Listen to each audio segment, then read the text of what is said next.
ആയിട്ടാണ് വർക്ക് ചെയ്യുന്നത്. Medical surgical വാർഡിലാണ് വർക്ക് ചെയ്യുന്നത്. ഫസ്റ്റ് ഓഫ് ഓൾ ഞാൻ നിങ്ങളോട് താങ്ക്സ് പറയുന്നു. അതുപോലെ തന്നെ നിങ്ങളുടെ മീഡിയ വഴി നാട്ടുകാരോടും താങ്ക്സ് പറയുന്നു. ഇന്ന് ഞങ്ങളുടെ സമരം തുടങ്ങിയിട്ട് 4ാമത്തെ ദിവസമാണ്. ഞങ്ങൾക്ക് മാനസികമായിട്ടും ശാരീരികമായിട്ടും നല്ല രീതിയിൽ തന്നെ ഈ നാട്ടുകാർ നല്ല സപ്പോർട്ട് തരുന്നതിൽ ഞങ്ങൾക്ക് വളരെ നന്ദിയുണ്ട്. ഞങ്ങൾ ഒറ്റയ്ക്കല്ല, അങ്കമാലിക്കാര് അതുപോലെയുള്ള ഈ പരിസര പ്രദേശങ്ങളിലെല്ലാം ഉള്ള എല്ലാവരും തന്നെ ഞങ്ങളുടെ കൂടെ വന്നു, ഞങ്ങളുടെ കൂടെ നിൽക്കുന്നു എന്ന് ഞങ്ങൾക്ക് തോന്നി തുടങ്ങിയതിൽ ഞങ്ങൾക്ക് അഭിമാനമുണ്ട്. അതിലുപരി ഞങ്ങൾക്ക് സന്തോഷമുണ്ട്. ഇവിടുത്തെ പ്രശ്നം എന്താന്ന് വെച്ച് കഴിഞ്ഞാൽ നമ്മൾ ചോദിക്കുന്നത് ന്യായമായ കാര്യം, ബേസിക് സാലറി 40,000. അത് ഞങ്ങളുടെ ജോലി അപേക്ഷിച്ച് ഒരു കൂടുതലായ ഒരു വേതനമല്ല. ഒരു ദിവസം 1333 രൂപയാണ് നമ്മൾ ചോദിക്കുന്നത്. നമ്മുടെ വീട്ടിലൊരു ജോലിക്കാർ വന്നു കഴിഞ്ഞാൽ നമുക്ക് അവർക്ക് ഒരു ദിവസം 1000, 1200 ആ ഒരു റേഞ്ചിൽ പൈസ കൊടുക്കേണ്ടവരുണ്ട്. ഞങ്ങൾക്ക് ഇവിടുന്ന് കിട്ടുന്ന സാലറി അത്രയ്ക്കില്ല. പിന്നെ എന്താന്ന് വെച്ചാല് ഇതിലും സാലറി കുറഞ്ഞ ആൾക്കാർ നമ്മുടെ കൂടെ ഈ നിൽക്കുന്നവരിൽ പലരും 20,000 കുറവ് സാലറി മേടിക്കുന്ന ആൾക്കാർ ഈ കൂട്ടത്തിലുണ്ട്. ഞങ്ങളുടെ ഡിമാൻഡ് ഇത്ര മാത്രമാണ്, ബേസിക് സാലറി 40,000 ആക്കുക. കേരളം ട്രിവാൻഡ്രം ടു കാസർഗോഡ് ഈ ഒരു സ്ട്രൈക്ക് നടക്കുന്നുണ്ട്. ഈ ഇത്രയും നാസസ് ഒരുമിച്ച് നടത്തുന്ന ഒരു സ്ട്രൈക്ക് ഒരിക്കലും അതൊരു ഇത് ആവശ്യമില്ലാത്ത ഒരു സമരമാണെന്ന് നമുക്ക് പറയാൻ പറ്റില്ലല്ലോ. നിങ്ങൾക്കൊക്കെ അറിയാം, നിങ്ങൾക്കൊക്കെ സാലറി കിട്ടുന്ന ആൾക്കാരാ. ഒരു 20,000 രൂപ കൊണ്ടോ 25,000 രൂപ കൊണ്ടോ നമ്മുടെ വീട്ടില് നമ്മുടെ കാര്യങ്ങൾ നടത്താൻ പറ്റുമോ? കുട്ടികൾ പഠിക്കുന്നവരുണ്ടാവും, ഇച്ചിരി വലിയ കുട്ടികളായവരെ കല്യാണം കഴിപ്പിച്ച് വിടണം. എല്ലാവർക്കും നമുക്ക് എല്ലാ വീടുകളിലും നഴ്സസിന്റെ വീടുകളിൽ പ്രത്യേകിച്ച് നമ്മുടെ ഒരു ഇൻകം എന്ന് പറയുന്നത് നമ്മുടെ ആശുപത്രിയിൽ നിന്നാണ് കിട്ടുന്നത് അല്ലേ. നമുക്കല്ലാതെ പുറത്തു പോയി ഇതിനിടയ്ക്ക് വേറൊരു ജോലി ചെയ്യാനോ അല്ലെങ്കിൽ അതുമായിട്ട് കമ്മിറ്റ് ചെയ്യാനൊന്നും നമുക്കുള്ള സമയവും ഇല്ല, നമുക്കതിനുള്ള സൗകര്യവും ഇല്ല. നമ്മളിവിടെ വർക്ക് ചെയ്യുന്നുണ്ട് നല്ല രീതിയിൽ. ഞങ്ങൾ നഴ്സസ് എല്ലാം ഒറ്റക്കെട്ടായിട്ട് നിന്ന് നല്ല രീതിയിലാണ് ഈ ഹോസ്പിറ്റൽ നടത്തിക്കൊണ്ട് പോകുന്നത്.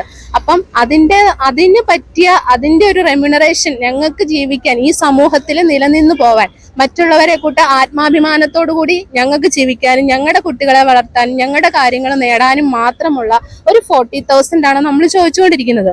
അതൊട്ടും അധികമല്ല എന്നാണ് ഞങ്ങളുടെ ഇവിടെ കൂടി നിൽക്കുന്ന എല്ലാ നഴ്സസിന്റെ അഭിപ്രായം. പിന്നെ ഇല്ല, ഞങ്ങൾക്ക് ഇവിടുന്ന് അതൊന്നും കിട്ടുന്നില്ല. ഇല്ല, കുറച്ചു പേർക്ക് PF, കുറച്ചധികം വർഷമായവർക്കൊക്കെ PF പിടിക്കുന്നുണ്ട്.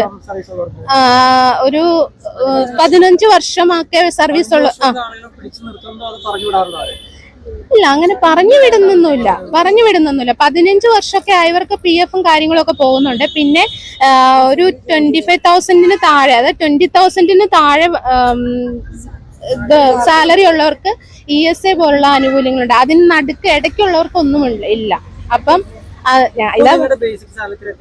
ഇപ്പം ഞങ്ങളുടെ ബേസിക് സാലറി ഏറ്റവും കൂടുതൽ എന്ന് പറയുന്നത് 22 ആണ് ഞങ്ങളുടെ ബേസിക് സാലറി.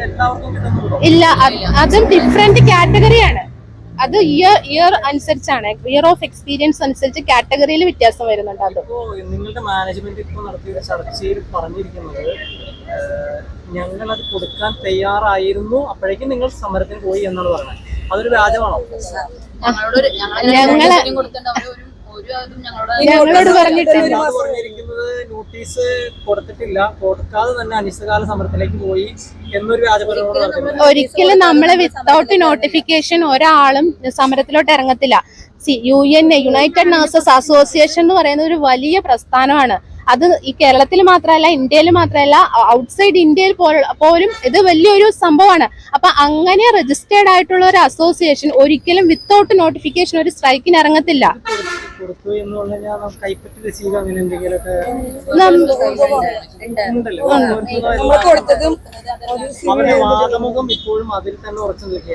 ഇല്ല, സ്ഥാപനം നഷ്ടത്തിലായി എന്നാ പറഞ്ഞത്. ഇപ്പോ നഷ്ടത്തിലല്ല, ലാഭത്തിൽ തന്നെയാണെന്ന് പലതും തെളിയിച്ചു കഴിഞ്ഞപ്പോഴാണ് രണ്ടാമത്തെ വാദവുമായിട്ട് ഈ 2 കാര്യങ്ങൾ പറഞ്ഞിരിക്കുന്നത്. അതാണ് ഞാൻ പറഞ്ഞത്, ഇത്രയും വലിയൊരു ഓർഗനൈസേഷൻ ഒരിക്കലും വിത്തൗട്ട് നോട്ടിഫിക്കേഷൻ ഒരു വലിയ സ്ട്രൈക്കിന് ഇറങ്ങില്ല. അതൊക്കെ നമ്മുടെ ലോ ആയിട്ടുള്ള കാര്യങ്ങൾ, അത് ലോഫുള്ളി അത് അവർ ചെയ്യുള്ളൂ. അത് നമുക്ക് എല്ലാവർക്കും ചിന്തിക്കാവുന്ന കാര്യമല്ലേ ഉള്ളൂ. ഇപ്പൊ പുറത്തുനിന്ന് ഒരാൾ കേട്ടാലും ഇത്രയും വലിയൊരു ഓർഗനൈസേഷൻ അങ്ങനെ ഒരു പൊട്ടത്തരം കാണിക്കുമെന്ന് നമുക്ക് തോന്നൂലല്ലോ. മറ്റൊന്നുമല്ല, ഇപ്പൊ അടുത്ത ഒരു 5 ഹോസ്പിറ്റലുകളിൽ ഇപ്പോ സാലറി കൊടുക്കാമെന്നുള്ള നിയമത്തിലേക്ക് വന്നിട്ടുണ്ട്. പക്ഷെ ലിറ്റിൽ ഫ്ലവർ ഹോസ്പിറ്റലിൽ മാത്രം ഇപ്പൊ പിടിവാശിയിൽ നിൽക്കുകയാണ്. അപ്പൊ നിങ്ങളോട് വല്ല വ്യക്തിപരമായിട്ട് അവർക്ക് വല്ല വൈരാഗ്യമോ? ഇല്ല, അങ്ങനെ വ്യക്തിപരമായിട്ടൊരു വൈരാഗ്യം അത് ഞങ്ങൾക്ക് അവരോടും ഇല്ല, അവർക്ക് ഞങ്ങളോടും ഇല്ല. കാരണം എന്താന്ന് വെച്ചാൽ ഞങ്ങൾക്ക് ഇത്രേ ഉള്ളൂ. ഞങ്ങൾക്ക് ഇപ്പം LF ഹോസ്പിറ്റലിലെ മാനേജ്മെന്റിനോട് യാതൊരു വ്യക്തിപരമായ വൈരാഗ്യമില്ല. ഞങ്ങൾക്ക് അടിസ്ഥാന ശമ്പളം ഇത്രയാക്കി തന്നാൽ ഞങ്ങൾക്ക് സന്തോഷമുള്ളൂ. നാളെ ഞങ്ങൾക്ക് ഇവിടെ തന്നെ കയറി ജോലി ചെയ്യേണ്ട ആൾക്കാരാണ്, മനസ്സിലായില്ലേ? അതിന് നമുക്ക് അവരോടോ അവിടെ നിന്ന് ഇങ്ങോട്ടോ ഒരു ഇതിന്റെ വൈരാഗ്യത്തിന്റെ ഒന്നും ആവശ്യം വരുന്നില്ല. ഞങ്ങൾക്കില്ല താനും അത്, അതിന്റെ ആവശ്യമില്ല. അവരിങ്ങനെ കാണിക്കുന്നുണ്ട് എന്ന് എനിക്ക് മനസ്സിലായി. അത് ഇപ്പൊ പറഞ്ഞല്ലോ, ഒരു സ്ട്രൈക്ക് ആകുമ്പോ രണ്ട് ഭാഗങ്ങൾ ഉണ്ടാവാം. ഒരാൾ അക്സെപ്റ്റ് ചെയ്യേണ്ട ആൾക്കാരും ഒരാള് നമ്മളെ ഡിമാൻഡ് വെക്കുന്ന ആൾക്കാരും. അവര് തമ്മിൽ എന്താണെങ്കിലും ഒരു ക്ലാഷ് ഉണ്ടാവും. അത് ഒബ്വിയസ്ലി അത് നടക്കുന്ന കാര്യങ്ങളാണല്ലോ. അതിപ്പം നാളെ അവര് ഞങ്ങളുടെ അവകാശങ്ങൾ അവർ അംഗീകരിച്ചു തന്നാൽ ഞങ്ങൾക്ക് അവരോട് യാതൊരു വിരോധമില്ല. ഇപ്പോഴും പറയുന്നത്, ഞങ്ങൾ നിൽക്കുന്ന നഴ്സസിന് ആർക്കും തന്നെ മാനേജ്മെന്റിനോട് ഒരു തരത്തിലുള്ള ശത്രുതയില്ല. പക്ഷെ ഞങ്ങളുടെ അവകാശങ്ങൾ അംഗീകരിക്കണം എന്നാണ് ഞങ്ങൾ അവരോട് പറയുന്നത്. അല്ലാതെ ഒരിക്കലും ഞങ്ങൾ അവരെ ശത്രുക്കളായിട്ട് കണ്ടിട്ടില്ല.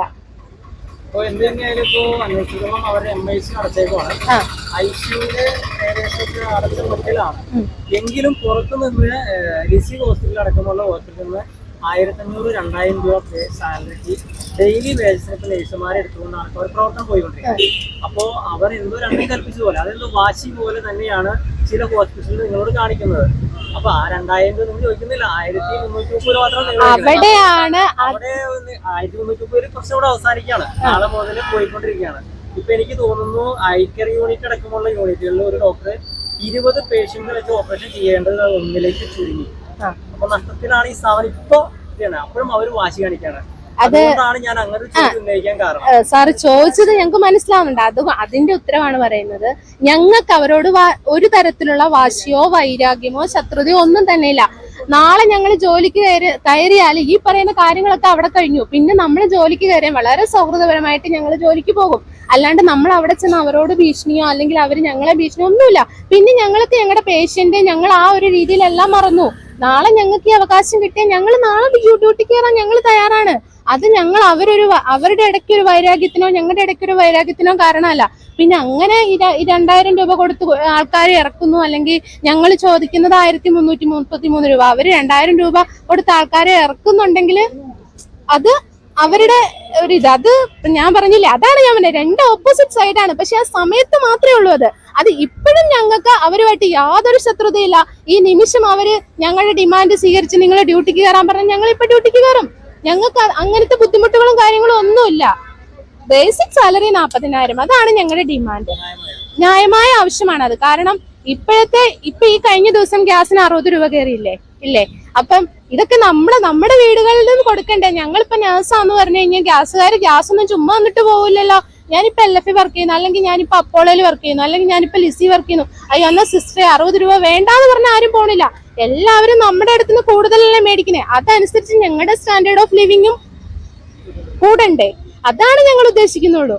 നേഴ്സസ് എപ്പോഴും ഇങ്ങനെ അവഗണിക്കപ്പെട്ട ഒരു സമൂഹമായി കിടക്കണമെന്ന് ഞങ്ങൾക്ക് ആഗ്രഹമില്ല. അതിനാണ് ഞങ്ങളുടെ യുണൈറ്റഡ് നഴ്സസ് അസോസിയേഷൻ ഇത്രയും വർഷത്തെ അവരുടെ കഠിനാധ്വാനം കൊണ്ട് അവരെ ഞങ്ങളുടെ സ്റ്റാൻഡേർഡ് ഓഫ് ലിവിങ് അത്യാവശ്യം നല്ല രീതിയിൽ ഉയർത്തി തന്നിട്ടുണ്ട്. അതിൽ ഏറ്റവും വലിയൊരു നന്ദി പറയുന്നത് ഞങ്ങളുടെ UN തന്നെയാണ്. അവര് ഞങ്ങളെ അത്യാവശ്യം നല്ല രീതിയിൽ ഞങ്ങളെ സപ്പോർട്ട് ചെയ്ത് നമുക്ക് കാര്യങ്ങൾ ചോദിക്കാനും മേടിച്ചെടുക്കാനും ഒക്കെ ഉള്ള ഒരു ഇത് ചെയ്യുന്നുണ്ട്. പക്ഷെ ഞങ്ങൾ ചോദിക്കുന്ന അടിസ്ഥാന ശമ്പളം, അതാണ് ഞങ്ങൾക്ക് ആവശ്യം. ഞങ്ങളുടെ സ്റ്റാൻഡേർഡ് ഓഫ് ലിവിങ് എങ്ങനെ ഞങ്ങൾ ഉയർത്താം, എല്ലാവരും അതല്ലേ ചിന്തിക്കുക. UN നേതൃനിരയായ ജാസിം ഷാക്കെതിരായിട്ട് വലിയ ആരോപണങ്ങൾ കുറച്ച് നാളായിട്ടുണ്ട്. ഇപ്പൊ പെട്ടെന്ന് ഈ സമരം മുറുകി കഴിഞ്ഞപ്പോ അത് നമുക്ക് ഒരു ED അന്വേഷണവും അദ്ദേഹത്തിന്റെ ഭാര്യയുടെ അടക്കമുള്ള സ്വത്തുക്കളൊക്കെ ഫ്രീസ് ചെയ്തിട്ടുണ്ട്. നിങ്ങൾ അത് വിശ്വസിക്കുന്നുണ്ടോ? ഒരിക്കലും വിശ്വസിക്കുന്നില്ല. എന്തെങ്കിലും ഒരു സമരം, അതിപ്പോ യുണൈറ്റഡ് നഴ്സസ് അസോസിയേഷൻ നടത്തുന്ന സമരം തന്നെയല്ല. നിങ്ങൾ പൊളിറ്റിക്കൽ പാർട്ടീസിൽ നോക്കാം, in between political parties also എന്തെങ്കിലും പ്രശ്നങ്ങൾ ഉണ്ടായിരുന്ന they are raising so many problems അല്ലേ? ആ പാർട്ടി നേതാക്കളോട് അവർ അത്യാവശ്യം നല്ല രീതിയിൽ അതിന് ഓപ്പോസിറ്റ് നിൽക്കുന്ന പാർട്ടികൾ ഓരോരോ പ്രോബ്ലംസ് എടുക്കത്തില്ലേ?